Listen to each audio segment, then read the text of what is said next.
Okay guys, hi, a very warm welcome to Dantu. I hope you all are doing amazing. तो आज हम बहुत ज़्यादा important chapter organic chemistry का which is hello alkanes and hello arenes को quickly revise करने वाले हैं via the mind map. So जितनी भी important चीज़ें हैं इस चैप्टर में that all we would be discussing now for the reactions. ठीक है, तो बहुत ध्यान से इस सेशन को आप अटेंड कीजिएगा. If in case you guys have any confusion कि मैम गदर सीरीज को कहाँ पे अटेंड करना है, so that is available on the exclusive membership of our channel, जिसको आप डिस्क्रिप्शन बॉक्स से ज्वाइन कर सकते हैं. एचपी गुरुकुल डिटेल में जितने चैप्टर्स हैं जो एग्जाम में एक्सपेक्टेड क्वेश्चंस के साथ और जो मोस्ट रिपीटेड सवाल है वो इस बार हमने गदर 3.0 में करा है, जो एक्सक्लूसिव मेंबरशिप पे है, जिसका लिंक डिस्क्रिप्शन में है. राइट, सो गदर सीरीज के साथ साथ एचपी गुरुकुल में you are going to get lot of things. तो ये मत सोचना मैम हम लेट हैं, ठीक है, it's never too late. So formula sheet, short tricks, PYQ solving, mind maps, JEE revision capsules, JEE के बाद जो दूसरे कॉम्पिटिटिव एग्जाम है ऑफ इंजीनियरिंग, सो उसके लिए भी we would be doing the preparation in HP Gurukul. And yes, exclusive college information आपको मिलेगी विच इज मोर यूजफुल जब आपका एग्जाम हो जाता है. ठीक है, तो आज के सेशन को करते हैं बेटा. सारी चीजें अच्छे से प्लीज समझना है. सेशन बहुत छोटा होगा because it's a mind map, so main चीजें हम करेंगे. ठीक है, तो ध्यान दीजिए प्लीज. देखो बेसिकली हमने जो टाइप बनाए हैं इस चैप्टर में वो 3 ही टाइप्स हैं. पहला क्लासिफिकेशन. क्लासिफिकेशन क्यों मैम टाइप बनाया? क्योंकि क्लासिफिकेशन से भी क्वेश्चंस आते हैं एग्जाम में. 2024 में बहुत सारे क्वेश्चंस आए, बच्चों को विनाइलिक हैलाइड, एलाइलिक हैलाइड का आइडिया ही नहीं था. सो वो एक चीज है जो हम करेंगे. ठीक है, सबसे पहले. उसके बाद जो मेथड्स ऑफ प्रिपरेशन है, हेलो एल्केन्स, हेलो एरीन्स दोनों के ही. एंड टाइप 3 में we have kept the chemical properties, haloalkanes, haloarenes दोनों के. ठीक है, तो आ जाओ जरा बात करते हैं सबसे पहले क्लासिफिकेशन का. तो ध्यान दीजिए, देखो क्लासिफिकेशन कैसे करते हैं हम हमारे हेलो एल्केन का. तो सबसे पहले on the basis of hybridization, hybridization of the carbon जिससे हेलोजन जुड़ा है, उसके आधार पे हेलोजन अगर sp3 कार्बन से जुड़ा है तो 3 तरीके से उसका क्लासिफिकेशन हो सकता है. sp3 कार्बन से जुड़ा है तो वो एल्काइल हैलाइड हो सकता है. कब? अगर मान लो सीधा एल्काइल ग्रुप से जुड़ा है, आपका जो हेलोजन है ना वो सीधा sp3 हाइब्रिडाइज्ड कार्बन से जुड़ा हुआ है. देखो CH3X. ठीक है, तो हेलोजन सीधा एक sp3 हाइब्रिडाइज्ड कार्बन से जुड़ा है. ये नॉर्मल एल्काइल हैलाइड है, जिनको कॉमन नाम इनका एल्काइल हैलाइड्स होता है. IUPAC नाम हेलो एल्केन्स होता है. ठीक है, अच्छा अगर मान लो एलाइलिक हैलाइड, अगर आपका हेलोजन जिस कार्बन से जुड़ा है वो तो sp3 है. देखो हेलोजन जिस कार्बन से जुड़ा है बेटा वो तो sp3 है, लेकिन उस कार्बन के बगल वाला कार्बन sp2 है, ये एलाइलिक हैलाइड है. हेलोजन जिस कार्बन से जुड़ा है वो तो sp3 है, बट उसके बगल वाला कार्बन sp2 है. ठीक है, फिर उसके बाद बेंजाइलिक हैलाइड होता है. देखो हेलोजन जिस कार्बन से जुड़ा है वो sp3 है, रिंग में है ना आपका carbon that is adjacent carbon sp2 होगा. So this is benzylic halide. ठीक है, ओके. अब पहला क्लासिफिकेशन क्लियर है सबको? ठीक है. दूसरा क्लासिफिकेशन, हेलोजन अगर sp2 कार्बन से जुड़ा हुआ है तो हेलोजन sp2 कार्बन से जुड़ा है तो विनाइलिक हैलाइड्स होते हैं. काफी आपने इनके बारे में सुना होगा विनाइलिक हैलाइड्स, आज हम बात भी करेंगे. विनाइलिक हैलाइड में बेटा हेलोजन ना सीधा, देखो हेलोजन डायरेक्टली अटैच्ड है sp2 कार्बन से. यहाँ भी देखो हेलोजन डायरेक्टली sp2 कार्बन से जुड़ा है. ये second classification aryl halide, halogen directly benzene ring से जुड़ा होगा. ठीक है, रिंग से, एरोमेटिक रिंग से सीधा जुड़ा हुआ है. एराइल हैलाइड्स इनका कॉमन नाम होता है, IUPAC नाम इनका हेलो अरीन्स होता है. ओके अच्छा, इसके अलावा आप ये चीज भी देखते हो, एक ही कार्बन पे अगर दोनों हेलोजन्स जुड़े हुए हैं तो ये जेम डाइहैलाइड होता है, जेमिनल डाइहैलाइड. अगर एडजेसेंट कार्बन से हेलोजन्स जुड़े हुए हैं ये विसिनल डाइहैलाइड्स होते हैं. कैसे? विसिनल होते हैं. ठीक है, तो ये एक बेसिक क्लासिफिकेशन है that you guys should know. थोड़ा फिजिकल प्रॉपर्टी देखो. बॉइलिंग पॉइंट अगर कंपेयर करने को आ जाए हेलो एल्केन्स का, तो सबसे पहले हम मास चेक करते हैं. बॉइलिंग पॉइंट डायरेक्टली प्रोपोर्शनल होता है मास के. जैसे देखो यहाँ पे एल्काइल चेन तो सेम दे रखा है, तो मास क्लोरीन, ब्रोमीन और आयोडीन का सबसे ज्यादा मास आयोडीन का है, फिर ब्रोमीन. तो बॉइलिंग पॉइंट जहां मास ज्यादा है वहां वॉन डर वाल्स फोर्स ऑफ अट्रैक्शंस भी ज्यादा होंगे, वहां पे बॉइलिंग पॉइंट ज्यादा होते हैं. अगर मान लो कभी आपको आइसोमर्स दे दिए जाए, ठीक है, यहाँ पे देखो आइसोमर्स अगर दे दिए तो फॉर्मूला तो सेम है मैम, उनका मॉलिक्यूलर फॉर्मूला सेम, तो मासेस भी सेम. तो ऐसे केसेस में हम ब्रांचिंग को चेक करते हैं. जितनी ज्यादा ब्रांचिंग बढ़ती जाती है, देखो बेटा यहाँ पे ब्रांचिंग बहुत ज्यादा है ना, तो ब्रांचिंग इंक्रीज होने से क्या होगा, सरफेस एरिया कम हो जाएगा, सरफेस एरिया कम होने से वॉन डर वाल फोर्सेस भी कम हो जाएंगी, जिससे बॉइलिंग पॉइंट भी जो है वो कम हो जाएगा। तो सबसे ज्यादा वहां बॉइलिंग पॉइंट जो स्ट्रेट एल्केन है ना, या एल्काइल हैलाइड है नॉर्मल स्ट्रेट वन, जैसे जैसे ब्रांचिंग बढ़ेगी सरफेस एरिया कम होगा, बॉइलिंग पॉइंट कम हो जाएगा। सॉर्टेड है वाली चीज, ठीक है। चलो अगली फिजिकल प्रॉपर्टी बेटा, यहीं पे आपकी एनसीईआरटी का टेबल है, same I have attached it. तो ये कंपाउंड्स है, देखो ऑर्थोक्लोरोबेंजीन पे ऑर्थो पोजीशन पे एक सीएल लगाया, मेटा पे लगाया, और फिर आपने पैरा पे लगाया, ठीक है। अच्छा, अगर हम इनकी बॉइलिंग पॉइंट्स कंपेयर करते हैं तो ध्यान से देखो, बॉइलिंग पॉइंट सबसे ज्यादा किसका है, देखो बॉइलिंग पॉइंट सबसे ज्यादा आपको ऑर्थो का नजर आ रहा है, ऑर्थो के बाद इट इज पैरा, और सबसे कम है Meta. On the other hand melting point की अगर बात करें तो सबसे ज्यादा पैरा का है, फिर उसके बाद आपका ऑर्थो और लीस्ट मेटा। तो देखो बॉइलिंग पॉइंट हो या मेल्टिंग पॉइंट, मेटा तो लीस्ट है। बट एक चीज थोड़ा अलग इसमें देखने को मिल रहा है कि मैम ऐसा क्यों हो रहा है, जो हमारा बॉइलिंग पॉइंट का कंपैरिजन है, तो अगर आप ध्यान से देखिए बॉइलिंग पॉइंट में ऑर्थो ज्यादा है, मेल्टिंग पॉइंट में पैरा ज्यादा है। ऐसा कुछ समथिंग सिमिलर आप सिस और ट्रांस एल्कीन्स में भी पढ़ते हैं, उनके भी मेल्टिंग बॉइलिंग पॉइंट का ऑर्डर अलग होता है दोनों का, है ना, सिस ट्रांस एल्कीन्स में। तो उसका रीजन भी क्या होता है, ट्रांसफॉर्म ज्यादा सिमेट्रिकल थी। तो अगर आप पैरा इसको देखो ना, पैरा क्लोरो है ना, मतलब पैरा पोजीशन पे सीएल लगाया क्लोरोबेंजीन पे, तो this is actually more symmetrical. तो इसके ज्यादा सिमेट्रिकल होने की वजह से ये जो लैटिस होता है फिट्स द लैटिस वेल, है ना, लैटिस में अच्छा वेल होता है, तो इसका जो मेल्टिंग पॉइंट है बेटा वो ज्यादा होता है। तो इसी वजह से पैरा का मेल्टिंग पॉइंट ज्यादा होता है, ऑर्थो का बॉइलिंग पॉइंट ज्यादा होता है, राइट। ओके, और तुम्हें लाइक बॉइलिंग पॉइंट में हम बाकी डाइपोल मोमेंट के थ्रू आंसर कर देते हैं कि वहां पे डाइपोल मोमेंट ज्यादा होता है, पोलैरिटी ज्यादा है, तो बॉइलिंग पॉइंट्स हायर होते हैं। क्या चीज सबको क्लियर है एवरीवन? हाँ जी, ओके चलिए आगे चले। चलो आगे बात करते हैं, next is carbon halogen bonds की पोलैरिटी की बात करें। पूरा एनसीईआरटी के हिसाब से चल रहे हैं, ठीक है, पूरा जेई मेंस के अकॉर्डिंग कर रहे हैं, और इसका बेस्ट पार्ट ये है कि एनसीईआरटी भी आपका कवर हो रहा है, तो आपकी बोर्ड्स की भी तैयारी हो जा रही है, ठीक है। ओके चलो देखो, सबसे पहले कार्बन हेलोजन का जो बॉन्ड है, क्यों पढ़ रहे हैं, क्योंकि हम हेलो एल्केन्स हेलोरीन्स पढ़ रहे हैं, जिसमें obviously we are dealing with carbon halogen bond. तो halogen is more electronegative as compare to the carbon, right, yes बोलो, ठीक है। अगर मुझे बॉन्ड स्ट्रेंथ कंपेयर करना हो कार्बन फ्लोरीन कार्बन क्लोरीन, तो chemical bonding clearly tells us कि भाई जितना ज्यादा ओवरलैपिंग अच्छा हुआ होगा उतना बॉन्ड का स्ट्रेंथ ज्यादा होगा। तो कार्बन फ्लोरीन में क्या है ना, कार्बन का 2p और फ्लोरीन के 2p ने ओवरलैप किया है, कार्बन क्लोरीन में 2p और 3p का ओवरलैप है ना, 2p और 4p और फिर 2p और 5p। बेटा साफ पता चलता है, किससे पूछोगे कि स्ट्रेंथ कहीं पर ज्यादा होगी जहां पे ओवरलैपिंग बढ़ी है, तो बॉन्ड स्ट्रेंथ कार्बन फ्लोरीन की ज्यादा है, CCl CBr CI।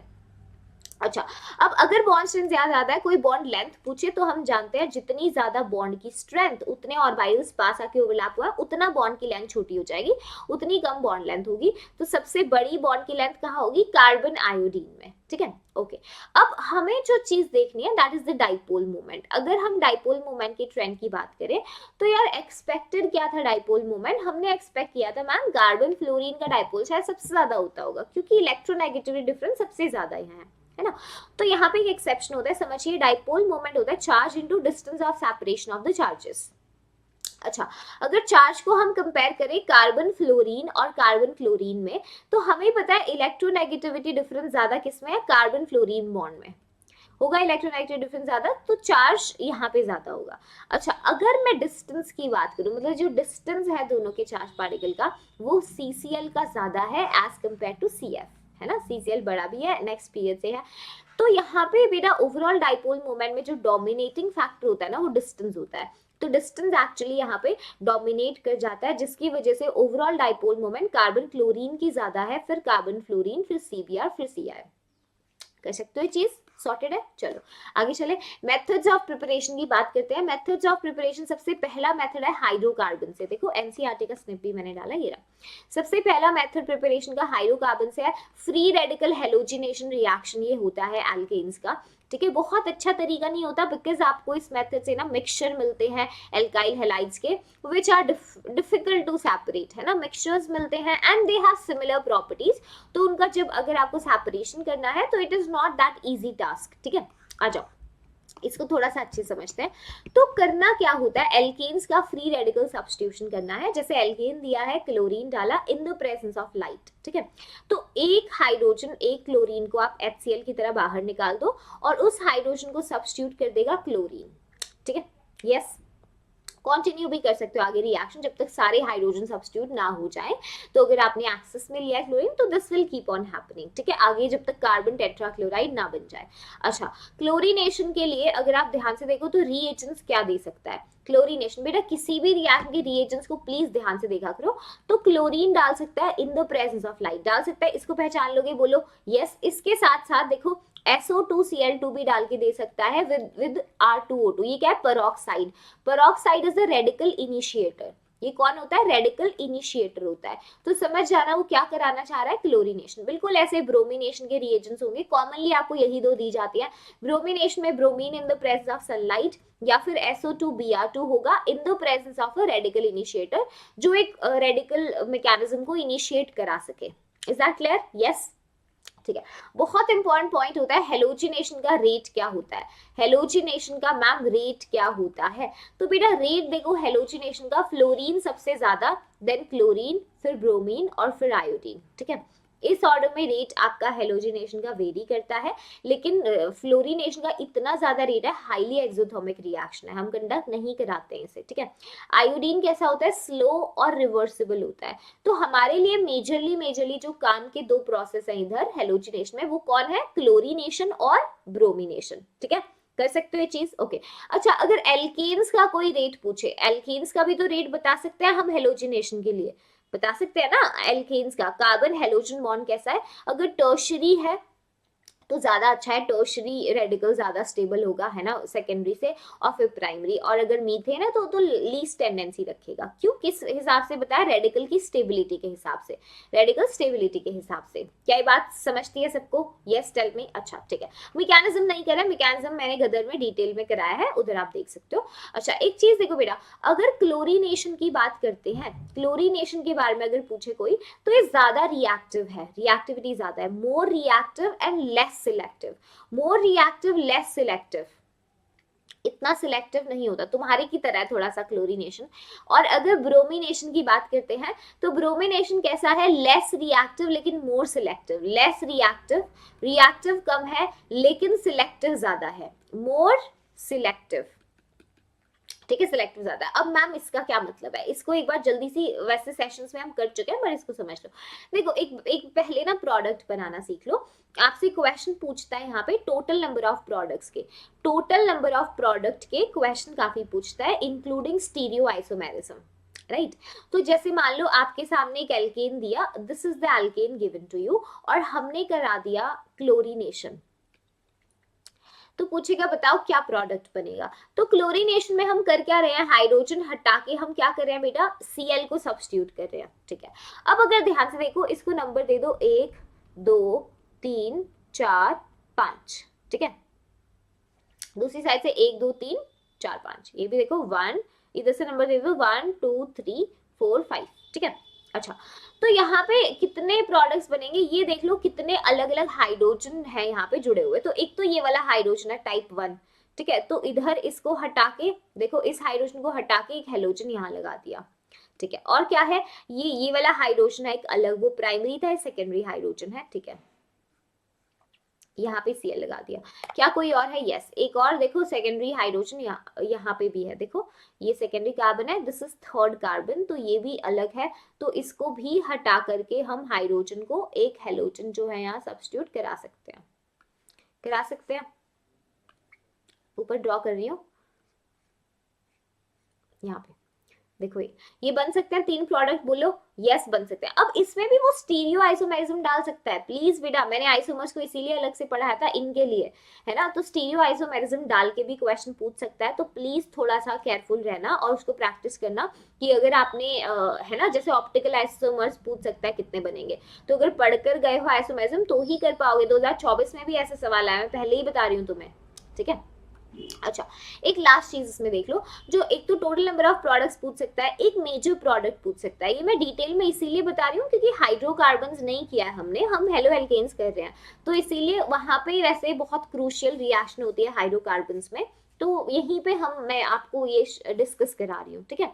अच्छा, कभी कभी क्या है, मेजर प्रोडक्ट पूछेगा कि बता, अगर जैसे मान लो ये एल्केन है और मैंने कराया क्लोरीनेशन, ठीक है, और मैंने ब्रोमिनेशन, तो बताओ मेजर प्रोडक्ट क्या बनेगा। तो मेजर प्रोडक्ट के लिए बेटा ध्यान रखना, ब्रोमिनेशन में तो हमेशा टर्शियरी प्रोडक्ट जो है वो मेजर बनता है, मतलब टर्शियरी हाइड्रोजन को हटा के, जैसे मान लो ये था हमारे पास, ब्रोमिनेशन में तो हमेशा टर्शरी बनता है, इसलिए मैंने बोला ये ज्यादा सिलेक्टिव है, लेस रिएक्टिव बट सिलेक्टिव ज्यादा है, क्योंकि इसने तो अपना साइट चूज कर लिया है कि भाई मैं तो टर्शरी हाइड्रोजन जो है ना उसको हटा के वहां पे बी आर लगेगा, वही मेजर होता है। अच्छा, अगर टर्शरी हाइड्रोजन है नहीं तो सेकेंडरी फिर प्राइमरी, है ना, इसमें हमेशा होता है टर्शरी सबसे ज्यादा, फिर सेकेंडरी और फिर प्राइमरी होता है।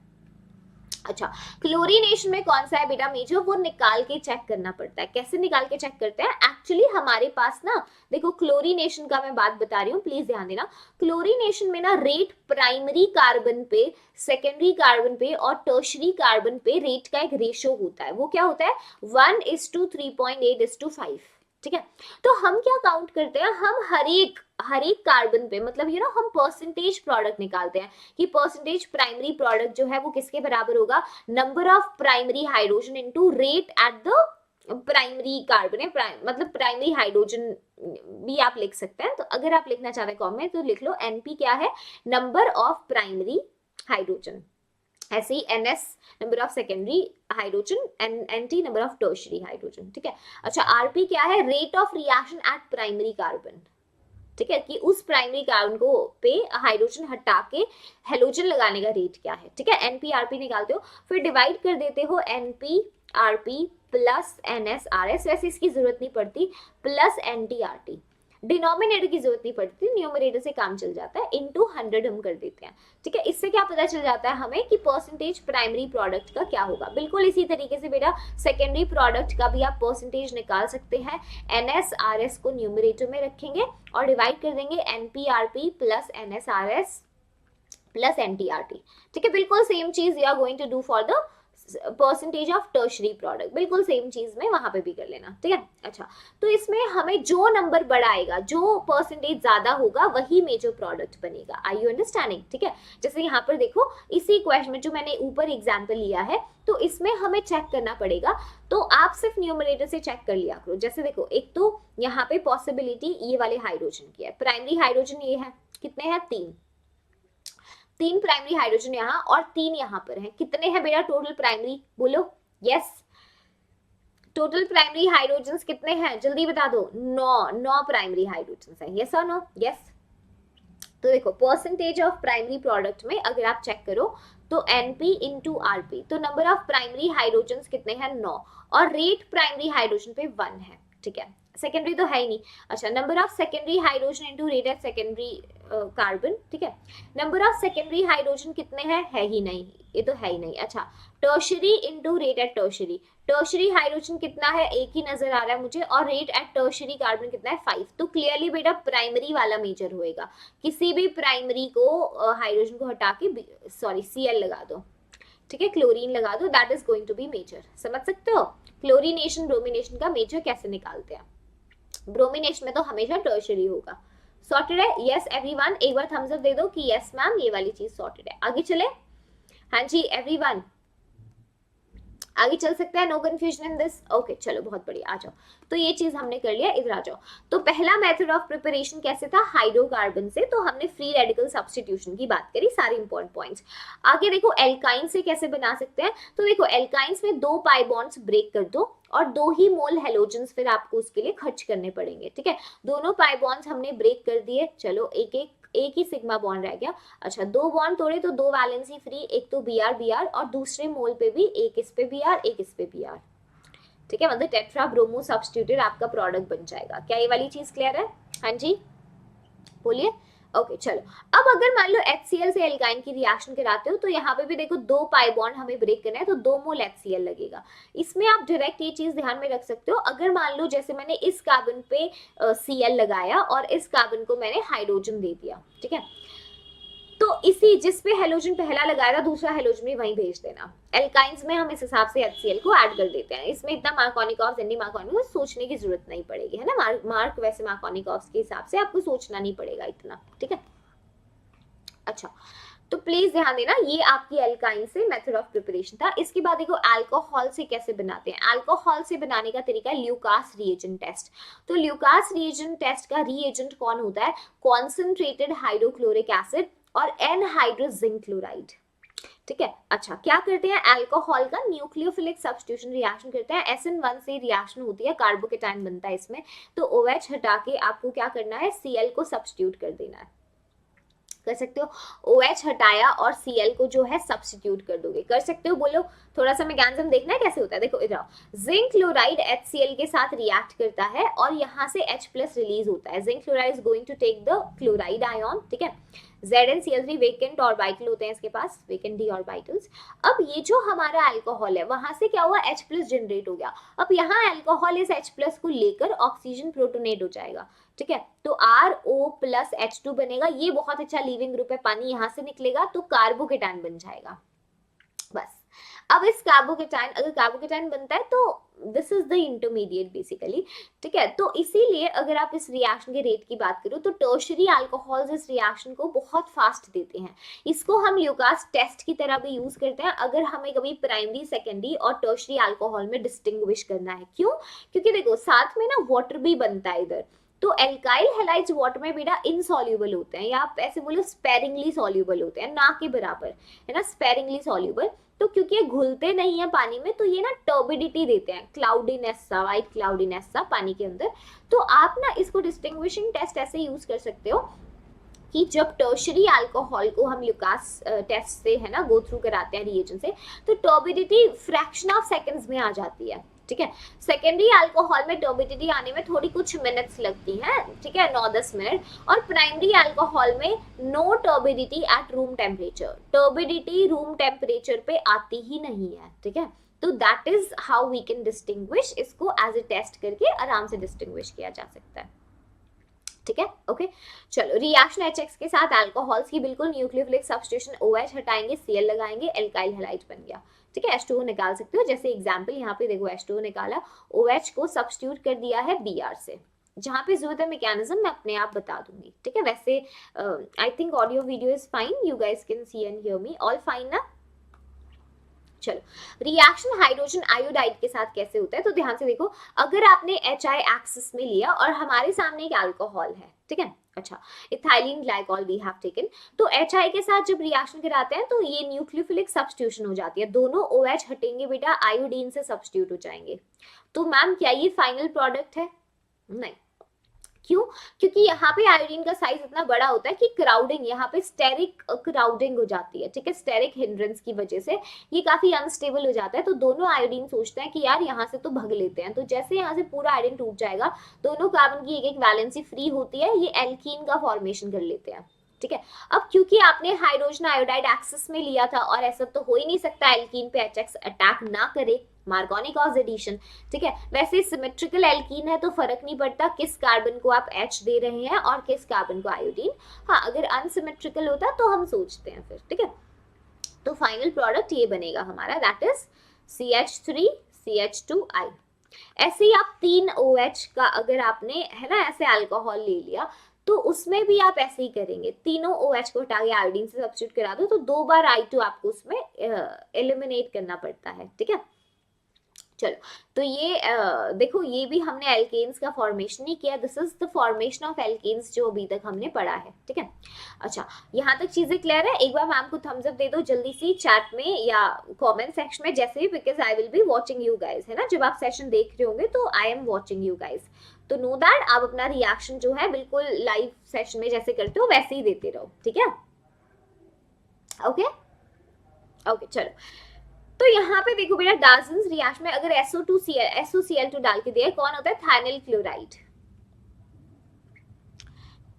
थायोनाइल क्लोराइड, ठीक है। SNI मैकेनिज्म से सब्स्टिट्यूशन न्यूक्लियोफिलिक इंट्रामोलिकुलर तरीके से होता है।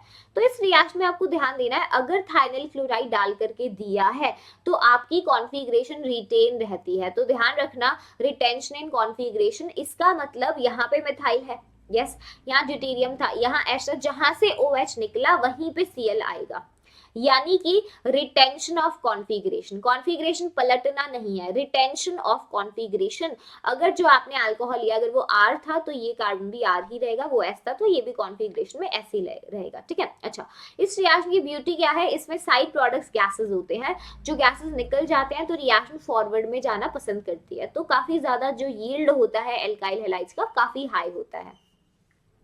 अच्छा, सेम रिएक्शन मान लो, अगर ये तो सिर्फ थायनाइल क्लोराइड डालकर दिया था, अगर मान लो थायनाइल क्लोराइड है साथ में सॉल्वेंट दे दिया जाए pyridine, तो ये रिएक्शन SN2 मैकेनिज्म से होती है और यहाँ पे कॉन्फ़िगरेशन पलट जाता है, R का S, S का R, लाइक दैट, ठीक है। तो यहाँ पे कॉन्फ़िगरेशन का इन्वर्जन हो जाएगा, जैसे देखो ये मिथाइल है, ड्यूटेरियम, तो लीविंग ग्रुप कहाँ से निकला है बेटा, यहाँ सामने से, है ना। अगर यहाँ से लीविंग ग्रुप निकला है तो इसके पीछे साइड से जो है न्यूक्लियोफाइल अटैक करेगा आकर, देखो यहाँ से बैक साइड से, तो कॉन्फ़िगरेशन का इन्वर्जन हो जाएगा, R का S, S का R, लाइक दैट, है ना, इन्वर्जन विल हैपन। तो इस चीज को ध्यान रखना, रिएक्शन यूज होती है एग्जाम में, ओके। आगे आ जाओ, PX3 के साथ रिएक्शन कैसे होगा, PBr3 का न्यूक्लियोफिलिक सब्स्टिट्यूशन है, बहुत डायरेक्ट है इसके लिए। अगर PCl3 डालकर दिया है तो OH हटा के Cl सब्स्टिट्यूट कर दो, ठीक है। अगर मान लो PBr3 दिया है तो Br सब्स्टिट्यूट कर दो, Pi3 दिया है तो आयोडीन सब्स्टिट्यूट कर दो, कर सकते हो। ये रिएक्शन आपकी PX3 के साथ है। ऐसी रिएक्शन PX5 के साथ भी दे सकता है, जैसे PCl5, जैसे मान लो ये अल्कोहल है तो इसमें PCl5 डाल दिया, तो इसका मैं एक जुगाड़ बता रही हूँ प्रोडक्ट बताने का, साइड प्रोडक्ट्स बताने का, जो बहुत आसान होता है। देखो PCl5 का ना खुला स्ट्रक्चर बना लो, वैसे TBP होता है, हम थोड़ा सा चेंज करके TBP इसको बनाएंगे अपना आंसर दिखाने के लिए, ठीक है। अच्छा, अब करना क्या है, यहाँ से देखो ये बॉन्ड ऐसे क्लीव कर दो, ये बॉन्ड ऐसे क्लीव कर दो, तो इससे ही पता चल रहा है एक RCl निकलेगा और एक HCl रिलीज हुआ है, ठीक है। और ये पूरा पोर्शन को मिला दो, ये क्या मिल जाएगा, POCl3, देखो POCl3। तो कुल मिला के PCl5 के साथ भी आप OH को हटा करके एक्चुअली Cl ही सब्स्टिट्यूट कर रहे हैं, बट ये तरीका आपको साइड प्रोडक्ट्स पहचानने में भी मदद करेगा, ठीक है। साथ में HCl POCl3 जो है वो रिलीज होते हैं, ओके।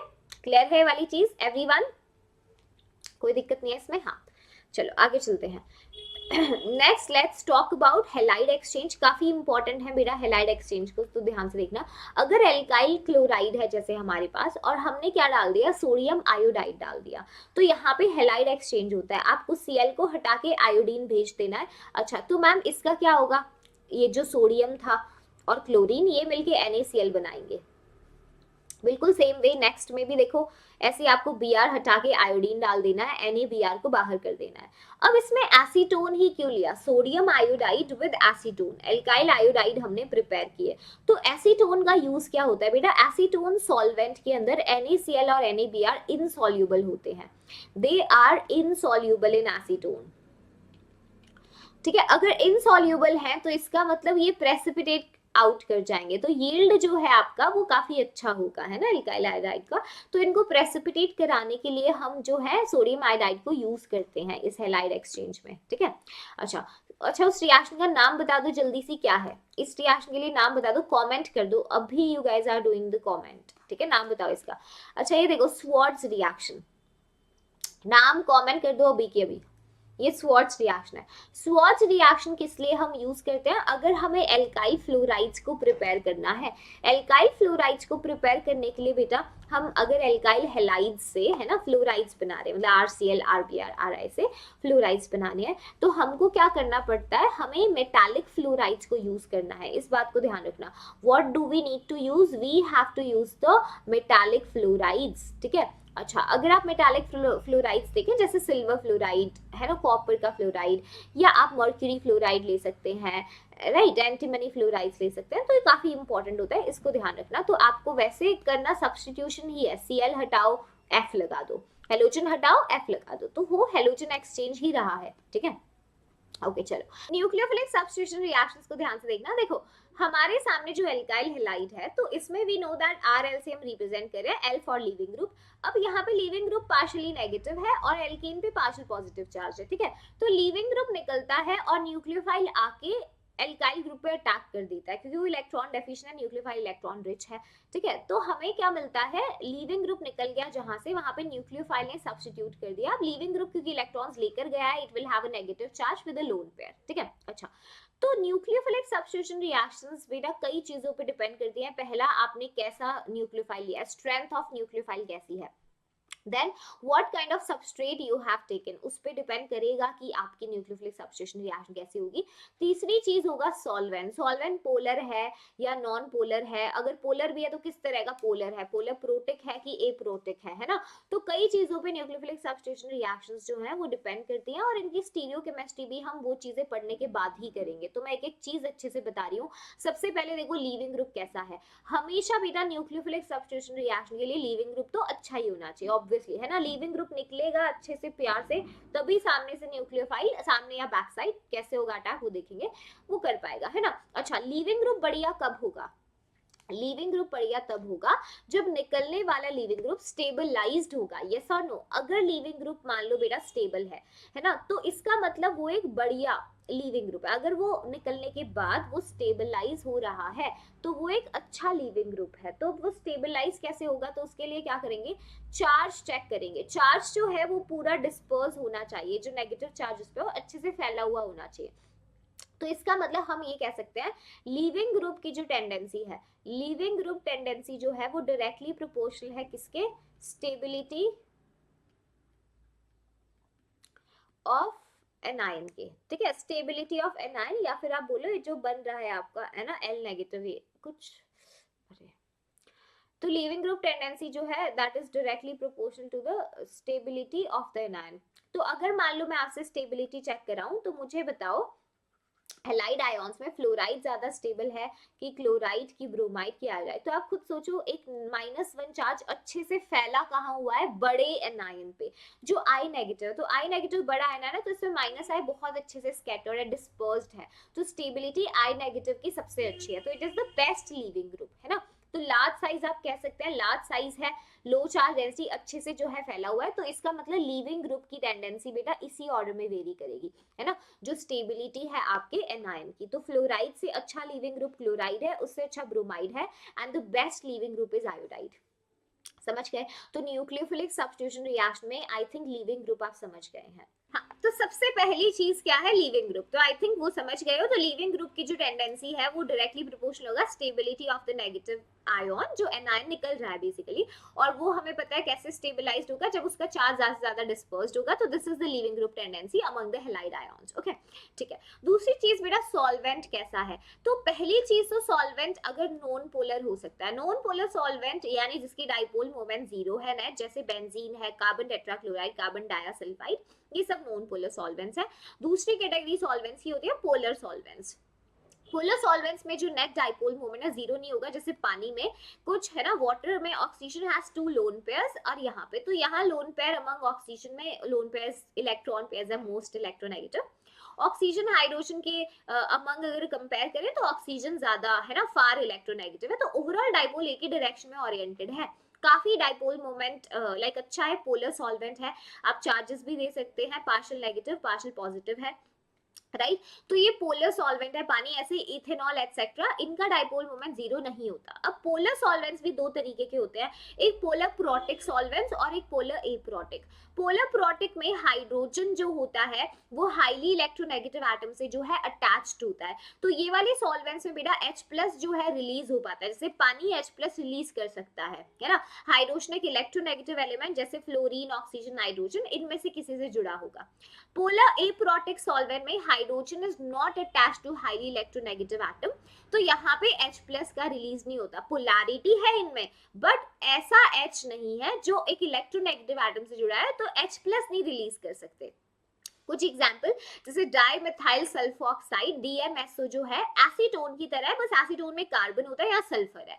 तो दिस इज द सॉल्वेंट जिसमें देखो पोलैरिटी है सल्फर ऑक्सीजन बॉन्ड में, लेकिन this is not releasing any H plus, ठीक है। अच्छा, तो ये चीज हम समझ गए। और एग्जाम्पल देखो DMSO के अलावा पोलर एप्रोटिक में डाइमिथाइल एसिटामाइड, तो यहाँ पे देखो पोलैरिटी है carbon oxygen, okay, but this does not have कोई वैसा H प्लस वाला hydrogen. DMF dimethyl formamide, same thing applies here. क्या ये बात सही है सबको? बोलो, क्या ये बात समझती है सबको?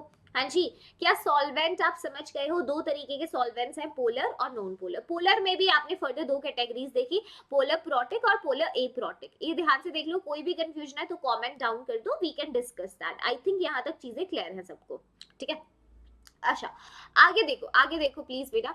ये देखो न्यूक्लियोफाइल जो होता है, अब न्यूक्लियोफाइल की स्ट्रेंथ पर भी न्यूक्लियोफिलिक सब्स्टिट्यूशन रिएक्शंस डिपेंड करती है। मैंने तीन चीजें बताई, एक लिविंग ग्रुप टेंडेंसी, दूसरा जो आपने अभी सॉल्वेंट की बात की, और तीसरा आपका न्यूक्लियोफाइल कैसा है। न्यूक्लियोफाइल ही तो इलेक्ट्रॉन डोनर है ना। तो यहाँ पे पहले हम न्यूक्लियोफाइल की स्ट्रेंथ कैसे निकालते हैं, how to find this strength. तो सबसे पहले देखो, सबसे पहला point, negative charge nucleophiles. Negative charge nucleophiles जो है they are stronger than neutral, stronger than neutral, है ना। तो जो नेगेटिव चार्ज न्यूक्लियोफाइल है उस पर ज्यादा इलेक्ट्रॉन डेंसिटी है, तो स्ट्रॉन्गर न्यूक्लियोफाइल का काम करते हैं। जैसे मान लो मेरे को मीथेनॉल कंपेयर कराना है विद मिथॉक्साइड आयन, जब H प्लस लूज कर दिया, तो स्ट्रॉन्गर न्यूक्लियोफाइल होगा जहां इलेक्ट्रॉन डेंसिटी ज्यादा है। जो नेगेटिव चार्ज न्यूक्लियोफाइल है वो न्यूट्रल वालों से अक्सर ज्यादा ही जो है न्यूक्लियोफिलिक स्ट्रेंथ में ज्यादा होते हैं, ठीक है। अच्छा, आगे देखो, अगर कोई पूछे अलोंग अ पीरियड बताओ इनमें से कौन सबसे अच्छा न्यूक्लियोफाइल है, अलोंग अ पीरियड, ठीक है। तो CH3 नेगेटिव, F नेगेटिव कौन है? तो सबसे पहले एक चीज देखो, सबसे छोटा साइज इनमें F नेगेटिव का है, और लार्जेस्ट कौन है बेटा? जो कार्बन है ना, क्योंकि लेफ्ट टू राइट हम जानते हैं साइज कम होता है। तो अब अगर मुझे न्यूक्लियोफिलिक स्ट्रेंथ बतानी है तो मुझे सॉल्वेंट पहले देखना पड़ेगा। अगर मान लो आपने पोलर प्रोटिक सॉल्वेंट लिया है, अगर आपने पोलर प्रोटिक सॉल्वेंट लिया है तो वो दे रहा है H प्लस, उसमें H प्लस रिलीज हो रहा है। H प्लस रिलीज होके क्या करेगा, फ्लोराइड पे चार्ज डेंसिटी बहुत हाई है, तो F नेगेटिव का सबसे ज्यादा जो है आप बोल सकते हो सॉल्वेशन हो जाएगा, क्योंकि पोलर प्रोटिक सॉल्वेंट में H प्लस आ रहा है। तो वो H प्लस क्या करेगा, एनायन को सॉल्वेट करेगा, है ना, उसको सराउंड करेगा, हाइड्रेशन एनर्जी जैसे हम पढ़ते हैं ना, सॉल्वेशन हो जाएगा F नेगेटिव का H प्लस से। तो क्योंकि इतने सारे H प्लस ने उसको सराउंड कर लिया है तो इसकी न्यूक्लियोफिलिसिटी कम हो जाएगी, ठीक है। तो हम कह सकते हैं न्यूक्लियोफिलिक स्ट्रेंथ जो है वो डिक्रीज हो जाएगी, क्योंकि इतना सॉल्वेशन हो गया कि F अपना लोन पेयर दे ही नहीं पाएगा ना, इसलिए मैं कैसे हेल्प करूं तुम्हारी। तो nucleophilic strength in that case बेटा, अगर पोलर प्रोटिक सॉल्वेंट आप लेते हैं जहां सबसे कम सॉल्वेशन हुआ होगा वहां पे ज्यादा रहेगा, ठीक है। OH नेगेटिव और F नेगेटिव सबसे कम, ठीक है। अगर मान लो पोलर एप्रोटिक सॉल्वेंट होता, अगर पोलर एप्रोटिक सॉल्वेंट होता तो यहाँ पे कोई H प्लस नहीं आता, तो यहाँ पे न्यूक्लियोफिलिक स्ट्रेंथ आपकी इलेक्ट्रॉन डेंसिटी के ही डायरेक्टली प्रोपोर्शनल है, directly proportional to the electron density. तो F नेगेटिव सबसे ज्यादा इलेक्ट्रॉन डेंस है, फिर OH नेगेटिव, फिर NH2 नेगेटिव, है ना, फिर CH3 नेगेटिव। कर सकते हैं, बोलिए। ये दो पॉइंट्स है, अब इसको थोड़ा सा ध्यान रखना। बिल्कुल सेम लॉजिक हम अलोंग अ ग्रुप भी लगाते हैं। अलोंग अ ग्रुप फ्लोराइड सबसे छोटा होता है, हाई चार्ज डेंसिटी, तो क्लोराइड, ब्रोमाइड, आयोडाइड में जाओगे, आयोडाइड लार्जेस्ट है, इतनी चार्ज डेंसिटी नहीं है। सेम चीज अगर मान लो पोलर प्रोटिक सॉल्वेंट लिया, पोलर प्रोटिक सॉल्वेंट में न्यूक्लियोफिलिक स्ट्रेंथ बेटा कैसी है, आपको पता है सॉल्वेशन सबसे ज्यादा फ्लोराइड का ही होएगा, तो न्यूक्लियोफिलिक स्ट्रेंथ जो है सॉल्वेशन के इनवर्सली प्रोपोर्शनल होगा, तो फ्लोराइड का सबसे कम होगा, ठीक है। न्यूक्लियोफिलिक स्ट्रेंथ, फिर क्लोराइड, फिर ब्रोमाइड और फिर आयोडाइड। अगर जो पोलर एप्रोटिक सॉल्वेंट लिया, polar aprotic solvent charge density के डायरेक्टली प्रोपोर्शनल होगा, चार्ज डेंसिटी जहां पर ज्यादा है तो चार्ज डेंसिटी फ्लोराइड पे ज्यादा है, तो फ्लोराइड, क्लोराइड, ब्रोमाइड, आयोडाइड, ये बता सकते हो। तो जस्ट एन एग्जांपल कि न्यूक्लियोफिलिक स्ट्रेंथ है ना कैसे अपन कंपेयर करते हैं। आई थिंक ये पॉइंट क्लियर है, ठीक है। तो पहला पॉइंट क्या था न्यूक्लियोफिलिक स्ट्रेंथ का, आपकी जो नेगेटिव चार्ज न्यूक्लियोफाइल्स है वो स्ट्रॉन्गर है न्यूट्रल से। दूसरा हमने अलोंग पीरियड और अलोंग ग्रुप देखा कि जब सॉल्वेंट अलग अलग तरीके का है, तो ठीक है। लास्ट पॉइंट मेरा, न्यूक्लियोफिलिक स्ट्रेंथ इनवर्सली रिलेटेड होता है स्टेरिक हिंड्रेंस के। जितनी ज्यादा स्टेरिक हिंड्रेंस हो जाएगी उतना न्यूक्लियोफाइल का स्ट्रेंथ कम हो जाएगा इलेक्ट्रॉन देने का, क्योंकि बल्कीनेस बहुत ज्यादा है। और कभी भी न्यूक्लियोफाइल अगर बहुत बल्कीनेस फील करेगा तो वो न्यूक्लियोफाइल की तरह काम ही नहीं कर पाता, वो एज अ बेस भी बिहेव करके एसिडिक हाइड्रोजन एब्स्ट्रैक्ट कराता है। ठीक है, चलो कितने तरीके की न्यूक्लियोफिलिक सब्स्टिट्यूशन है? दो। अभी जो हमें करनी है न्यूक्लियोफिलिक सब्स्टिट्यूशन यूनिमोलिकुलर और बायोमोलिकुलर, ठीक है, SN1 SN2। अच्छा, SN1 क्या होता है? 2 स्टेप प्रोसेस होता है। सबसे पहले स्टेप में क्या होता है, जो आपका सबस्ट्रेट था वो अपने लीविंग ग्रुप को लूज करके क्या करता है, एक कीटायन बना लेता है, और यही स्लो स्टेप है, यही रेट डिटरमाइनिंग स्टेप होता है इस रिएक्शन का, ठीक है। अच्छा, सेकेंड स्टेप में क्या होता है, एक बार जो आपका ये कार्बोकेटाइन बन गया, अब आपका न्यूक्लियोफाइल आके इस कार्बोकेटाइन पे अटैक मार के सब्स्टिट्यूटेड प्रोडक्ट बनाता है। तो अब देखो आरडीएस क्या है, रिएक्शन का कार्बोकेटाइन का फॉर्मेशन, पहला स्टेप। रेट रिएक्शन की डायरेक्टली प्रोपोर्शनल होगी इंटरमीडिएट की स्टेबिलिटी, यानी कार्बोकेटाइन जितना स्टेबल है उतना रिएक्शन का रेट ज्यादा है, ठीक है। अगर कार्बोकेटाइन बना है, पॉसिबिलिटी है तो रीअरेंजमेंट हो सकता है। रेट कैसा है, सिर्फ क्योंकि स्लो स्टेप ही आरडीएस होता है तो उसमें सिर्फ आपका सबस्ट्रेट आ रहा है तो उसी की कॉन्सेंट्रेशन पे रेट डिपेंड करेगा, यानी यूनिमोलिकुलर ऑर्डर 1, ठीक है, 1 है। रेट ऑफ रिएक्शन इंडिपेंडेंट है न्यूक्लियोफाइल के, क्योंकि nucleophile second step fast step में अप्रोच कर रहा है जो रेट को इंपैक्ट ही नहीं करता। पोलर प्रोटिक सॉल्वेंट्स इस SN1 को फेवर करते हैं, क्यों? क्योंकि पोलर प्रोटिक सॉल्वेंट बेटा केटायन का ना सॉल्वेशन कर देता है, इवन लीविंग ग्रुप का भी सॉल्वेशन करके इनको स्टेबलाइज कर देते हैं, तो पोलर प्रोटिक सॉल्वेंट है तो बहुत अच्छा रहेगा। अच्छा, ठीक है। दूसरी चीज देखो, स्टीरियो केमिस्ट्री, हम न्यूक्लियोफिलिक सब्स्टिट्यूशन SN1 में बताओ स्टीरियो केमिस्ट्री कैसे कंपेयर करेंगे? हाँ जी, क्या होता है सबसे पहले स्टेप में, लीविंग ग्रुप निकलता है। अच्छा, अगर लीविंग ग्रुप निकल गया, अगर लीविंग ग्रुप निकल गया तो बताओ क्या होगा, लीविंग ग्रुप के जाते ही क्या होगा, कार्बोकेटाइन का मैम फॉर्मेशन हो जाएगा, ये रहा कार्बोकेटाइन, और ये उसका वेकेंट पी ऑर्बिटल, ठीक है। अब आएगा आपका ये वेकेंट ऑर्बिटल है कार्बोकेटाइन का, है ना, वेकेंट। अच्छा, अब ये तो पहला स्टेप था। सेकंड स्टेप में क्या होता है, न्यूक्लियोफाइल आके अटैक करता है। अब न्यूक्लियोफाइल के पास अटैक करने के दो रास्ते खुल गए हैं। न्यूक्लियोफाइल बेटा पीछे से अटैक मार सकता है और फ्रंट साइड भी अटैक कर सकता है। फ्रंट साइड जहां से मतलब लीविंग ग्रुप निकला वहीं से आपका न्यूक्लियोफाइल अटैक मार दे, या फिर बैक साइड से भी मार सकता है। दो दो पॉसिबिलिटी है, ठीक है, एक फ्रंट साइड और एक बैक साइड वाला आपका प्रोडक्ट बन सकता है, ठीक है। तो अगर जैसे बैक साइड से बनता है तो आपकी इन्वर्जन हो जाती है, कॉन्फ़िगरेशन जो है पलट जाती है। अभी हम ऐसे ही ड्रॉ कर रहे हैं इसको, ठीक है। तो अगर मान लो बेटा वहीं से आपका, आप फिशर में भी इसको बना सकते हैं, मतलब पॉइंट इज बेसिकली ये, ध्यान दो, जैसे अगर वहीं से न्यूक्लियोफाइल ने अटैक किया है जहां से लीविंग ग्रुप निकला है तो रिटेंशन रहती है कॉन्फ़िगरेशन। देखो C2H5 OH जहां से गया वहीं न्यूक्लियोफाइल आके जुड़ गया, ठीक है। और दूसरा पॉसिबिलिटी है कि रिवर्स साइड से, ऑपोजिट साइड से कॉन्फ़िगरेशन पलट गया, तो यहाँ पे आपको ना एनांशियोमर्स मिलते हैं, रेसमिक मिक्सचर मिलता है बेसिकली, तो रेसमिक मिक्सचर बनता है, ठीक है, रेसमिक मिक्सचर।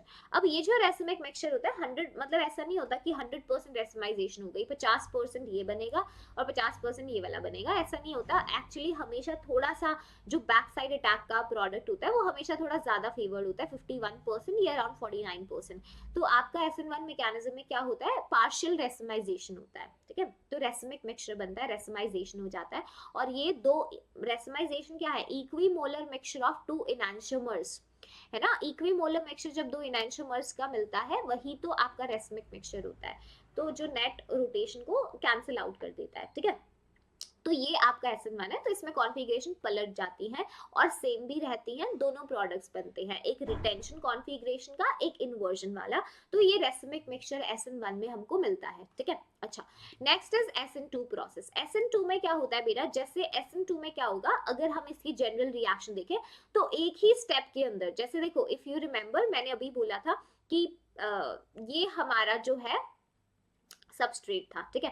तो सबस्ट्रेट में क्या होता है ना, लीविंग ग्रुप निकलता है और साथ साथ ही न्यूक्लियोफाइल पीछे से अटैक मार देता है, एक ही स्टेप में होता है। तो यहाँ पे कॉन्फ़िगरेशन अब पलट जाती है, यही मेन स्टेप है, यही स्लो स्टेप है, इसी में दोनों चीजें हो जाती है। फॉर एग्जाम्पल देखो, जैसे मीथेनॉल है, ठीक है, मीथेनॉल में हमने क्या किया, यहाँ पे क्लोराइड एक न्यूक्लियोफाइल लिया, यहाँ सामने से लीविंग ग्रुप निकल रहा है और पीछे से आपका जो है न्यूक्लियोफाइल अटैक करता है, तो यहाँ पे ना ट्रांजिशन स्टेट बनती है, कार्बोकेटाइन इंटरमीडिएट नहीं बनता, यहाँ पे we are going to get a transition state, जिसमें देखो ये बॉन्ड टूट रहा है और ये बॉन्ड जो है बन रहा है, ठीक है। पार्शियल नेगेटिव है दोनों के ऊपर, है ना, ऑक्सीजन क्लोरीन, कार्बन पे पार्शियल पॉजिटिव है, राइट।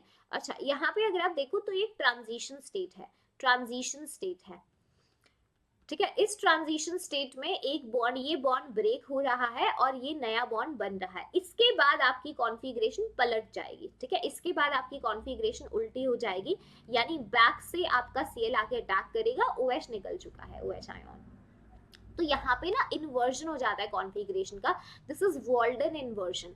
क्या होता है वॉल्डन इन्वर्जन बेटा, आपकी कॉन्फ़िगरेशन पलट जाती है, तो क्या होता है वॉल्डन इन्वर्जन। स्टीरियो केमिस्ट्री को समझ सकते हो, यहीं से बैक साइड अटैक हो रहा है, तो वॉल्डन इन्वर्जन होता है, ठीक है। अच्छा कर सकते हो ये चीज, बोलो थम्स अप देते रहो, कोई भी कंफ्यूजन है तो मेरे से पूछ लेना, है ना, there should not be any confusion.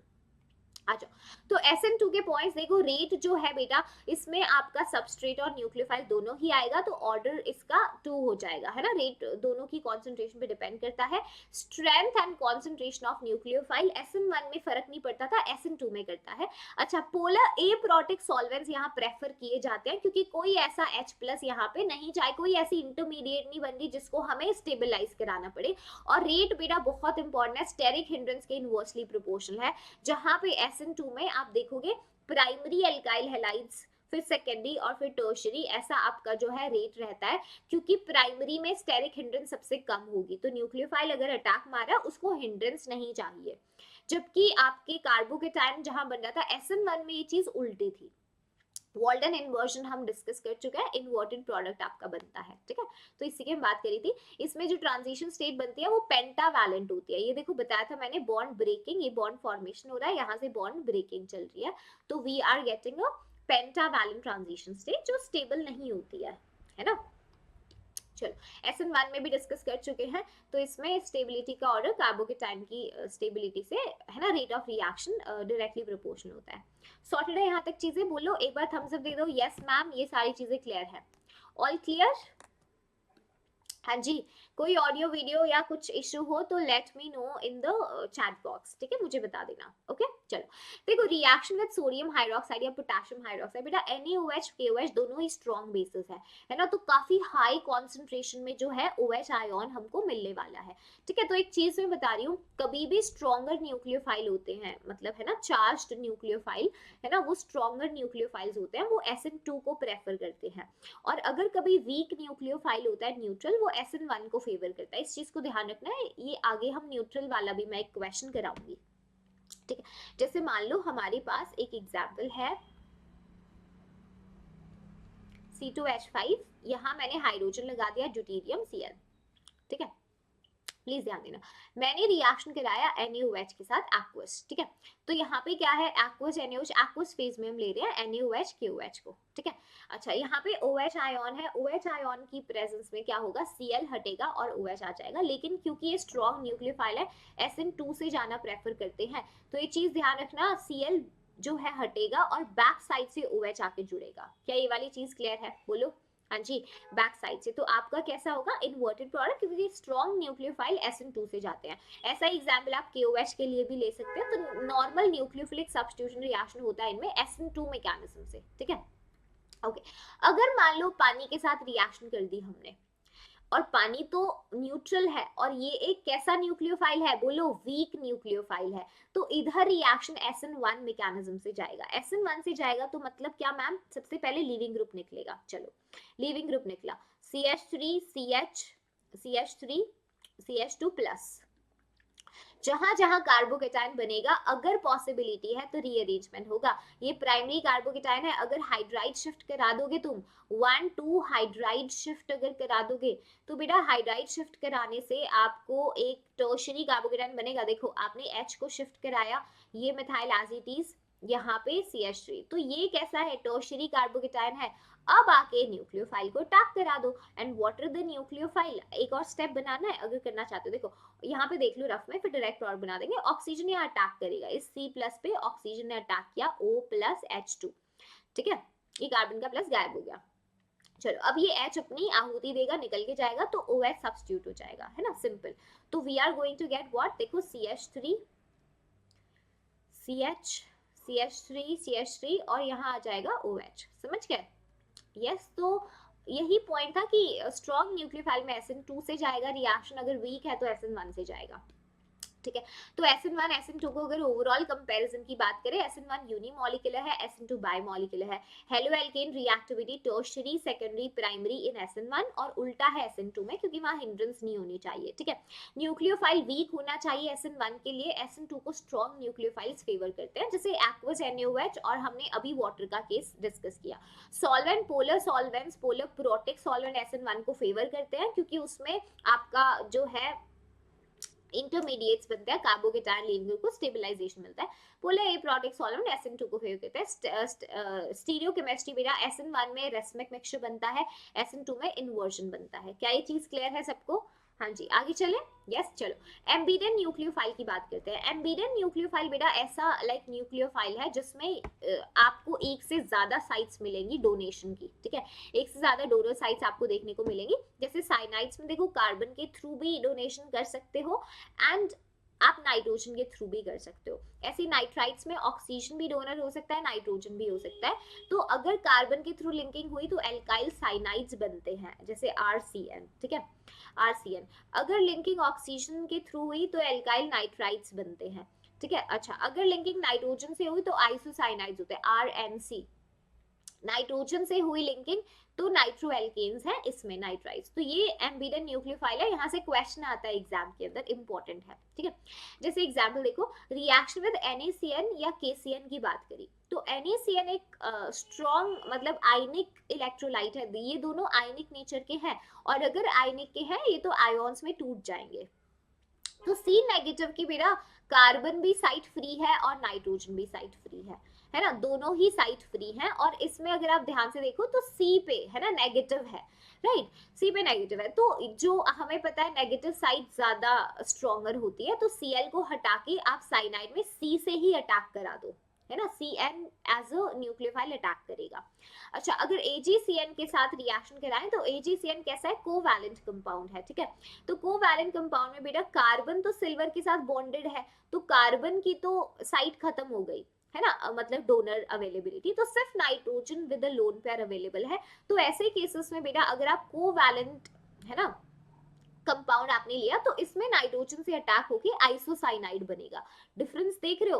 तो अगर आयनिक आपने फॉर्म लिया था उसमें कार्बन के थ्रू अटैक हो गया था, साइनाइड्स बने थे, है ना। जब आपने कोवैलेंट लिया तो उस केस में आपको नाइट्रोजन के थ्रू अटैक मिला आइसोसाइनाइड, क्योंकि कार्बन की साइड ब्लॉक हो गई थी। यहाँ से क्वेश्चन आते हैं, बिल्कुल सेम चीज देखो, NaNO2 या KNO2 में अगर आप आयनिक फॉर्म लेते हो तो आयनिक में तो NO2 में ऑक्सीजन पे नेगेटिव है, तो बताओ ऑक्सीजन के थ्रू लिंकिंग होएगी, ONO बनेगा, बनेगा, यस बोलो, नाइट्राइट्स।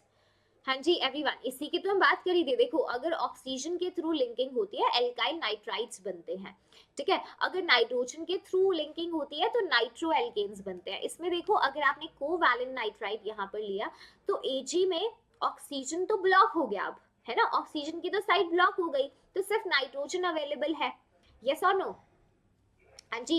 तो यहाँ पे अच्छा ऑक्सीजन भी तो अवेलेबल है मैम, दूसरा भी तो ऑक्सीजन है, तो बेटा ऑक्सीजन नाइट्रोजन दोनों न्यूट्रल है, तो कौन ज्यादा अच्छा डोनर है, लीस्ट इलेक्ट्रोनेगेटिव जो नाइट्रोजन है। तो we are going to get, देखो AgNO2 में नाइट्रोजन से अटैक होएगा तो Cl हटा के सिंपल नाइट्रो एल्केन्स बना दो, CH3NO2 नाइट्रो एल्केन बन गया। बोलो कर सकते हैं, नाइट्रो एल्केन्स बन गया। हाँ जी एवरीवन, इजी है। चलो आगे चलते हैं, एलिमिनेशन रिएक्शन की बात करते हैं। एलिमिनेशन रिएक्शंस में बेटा कुछ चीजें हैं, तो प्लीज अभी जो दिखा रही हूँ उसी पे ध्यान देना। ये बीटा एलिमिनेशन या डीहाइड्रोहेलोजिनेशन भी इसको बुलाते हैं, यानी HX का रिमूवल। अच्छा, हमारे सामने एक हेलो एल्केन है, एक स्ट्रॉन्ग अच्छा बेस हमारे सामने दिया गया है, ठीक है, विद स्लाइट हीटिंग। तो होता क्या है, जो कार्बन पे हेलोजन जुड़ा है उसे अल्फा कार्बन बुलाते हैं, उस अल्फा कार्बन के बगल वाले कार्बन बीटा होते हैं, ठीक है। जैसे ये भी बीटा है, इसको मान लो बीटा 1 बोला, ये बीटा 2 है। तो ये कैसे होता है, जो बेस होता है ना, बेस आके इस एसिडिक प्रोटोन को ले जाता है, इस एसिडिक प्रोटोन के इलेक्ट्रॉन्स यहाँ पे शिफ्ट होते हैं और एंटी पोजीशन से जो है आपका क्लोरीन निकल जाता है। ये एंटी एलिमिनेशन होता है, ऑपोजिट साइड से आपका जो H और Cl है ना, रिवर्स साइड में होने चाहिए, ठीक है। तो बेस ने क्या किया, एक बार फिर से देख लो, बेस आया, बेस ने एसिडिक प्रोटॉन को एब्स्ट्रैक्ट किया, यहाँ से बेस आया, उसने ले लिया एसिडिक हाइड्रोजन को और उसके इलेक्ट्रॉन्स यहाँ पे शिफ्ट हो गए और एंटी पोजीशन में क्लोरीन निकल के एल्कीन बन गया। देखो अगर बीटा 1 हाइड्रोजन मैंने रिमूव किया है तो ये एल्कीन बनता है, ठीक है। अच्छा, दूसरा सिनेरियो बेटा ये भी तो हो सकता है कि बेस आए और इस वाले हाइड्रोजन को एब्स्ट्रैक्ट कर जाए, तो ये इलेक्ट्रॉन डेंसिटी यहाँ और यहाँ से Cl out, so we are getting CH3 CH, ठीक है, CH2 CH double bond CH3, बोलो एक ये वाला एल्कीन बनेगा, हाँ जी बनेगा ये वाला। अच्छा, अब मेजर एल्कीन कौन सा होगा, अगर हमें वो डिसाइड करना है बेटा, तो जो ज्यादा सब्स्टिट्यूटेड एल्कीन होता है, देखो इस एल्कीन में ना 6 अल्फा हाइड्रोजन है, ठीक है, 6 अल्फा हाइड्रोजन है, ये मोर सब्स्टिट्यूटेड एल्कीन है। मोर सब्स्टिट्यूटेड एल्कीन अक्सर ज्यादा स्टेबल होता है, इन्हीं को सेट्जेफ एल्कीन भी बुलाते हैं, ठीक है। अच्छा, इस एल्कीन को अगर आप ध्यान से ऑब्जर्व करो तो इसमें तो सिर्फ 2 ही अल्फा हाइड्रोजन है, ये कैसी है, ये माइनर है, और ये सी एल्कीन जो लेस सब्स्टिट्यूट है उसको मैं कवर कर रही हूँ स्क्रीन थोड़ा तो ऊपर दिखा देती हूँ, देखो इसको हम हॉफमैन एल्कीन बुलाते हैं, हॉफमैन एल्कीन। क्या बात समझ गए?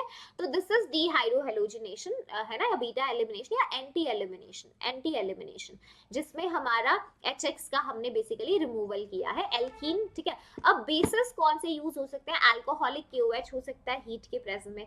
अच्छा, अल्कोहलिक KOH एक ही HX निकालता है, दूसरा HX नहीं निकाल सकता, मतलब एल्काइन बनाना चाहते हो तो फिर आप 2 स्टेप में नहीं इसको यूज कर सकते।